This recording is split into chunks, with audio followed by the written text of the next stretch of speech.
मैं इस अवसर पर आप सबसे इस बारे में कहूंगा, ये जो कुछ भी आज आपको 23,647 आंगनबाड़ी केंद्रों में सक्षम आंगनबाड़ी केंद्र के रूप में जो विकसित किया जा रहा है, जिसमें LED TV, RO water, nutrition garden, pre school kit, ये सभी विकसित हो रही है। आंगनबाड़ी केंद्र अब दिखेंगे, और अगर स्मार्ट आंगनबाड़ी केंद्र होगा तो आपका मानदेय भी स्मार्ट होना चाहिए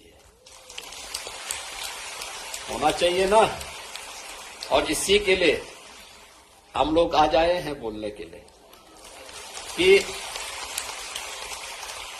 मैंने विभाग से कह दिया है, अति शीघ्र ये ट्रेनिंग कराओ और मानदेय का प्रस्ताव प्रस्तुत करके बड़ा समारोह करके इन लोगों के मानदेय को अभी से प्रारंभ करिए, जिससे अति शीघ्र इनको एक मानदेय प्रारंभ हो जाए। सम्मानजनक मानदेय मिलना चाहिए। सम्मानजनक मतलब न्यूनतम मानदेय की गारंटी मिलनी चाहिए। हम लोगों ने प्रारंभ किया है, आप देखना, इसी अप्रैल से हम लोग पहले जितने भी आउटसोर्स कार्मिक हैं उनके लिए हम लोगों ने कॉर्पोरेशन गठित किया। पहले क्या होता था, ये जितने आउटसोर्सर कंपनियां थी ज्यादातर कोई ना कोई माफिया या कोई ना कोई नेता संचालित करता था। और शोषण कहां से करता था? सरकार से पाता था 10,000 12,000 और उसको मिलता था 5,000 6,000। वह सरकार से भी लेता था, उस कार्मिक से भी लेता था, और साथ साथ नियुक्ति के समय भी उससे पैसा लेता था। हमने कहा भी 4,000 5,000 6,000 रुपए में क्या होगा किसी का? आज के समय में इतना पैसे से क्या कोई देखभाल कर पाएगा?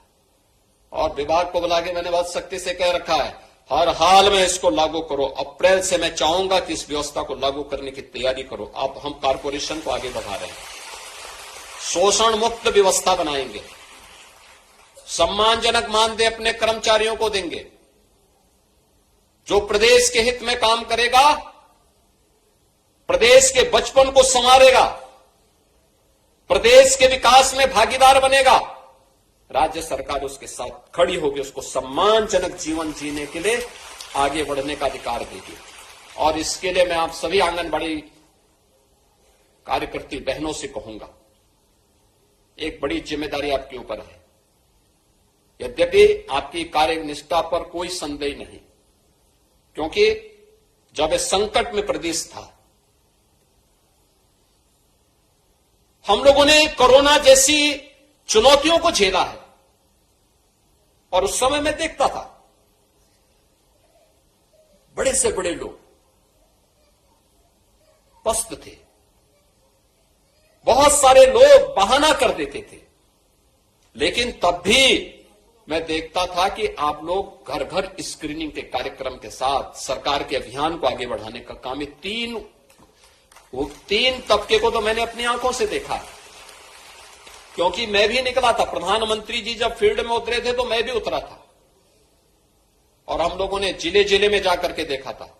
मैं किसी भी गांव में जाता था, क्योंकि अक्सर होता है कि हम लोगों के कार्य जनपद मुख्यालय पर या ब्लॉक मुख्यालय, तहसील मुख्यालयों तक सीमित होता है। लेकिन कोरोना के दौरान मुझे लगा कि कुछ लोगों ने कहा गांव में बीमारी है, हमने कहा शहर के साथ साथ गांव में भी जाएंगे। तो मैं गांव गांव में भी उतरा, गांव गांव में भी गया। कई कई किलोमीटर हमें सड़क मार्ग से चलना पड़ा, और मैं देखता था, जब मैं किसी गांव में अचानक जाता था तो मुझे ये 3 वर्ग में से कोई एक देखने को मिलता था, या तो आंगनबाड़ी या आशा वर्कर या एएनएम में कोई ना कोई वहां मुझे दिखाई देती थी स्क्रीनिंग करती हुई।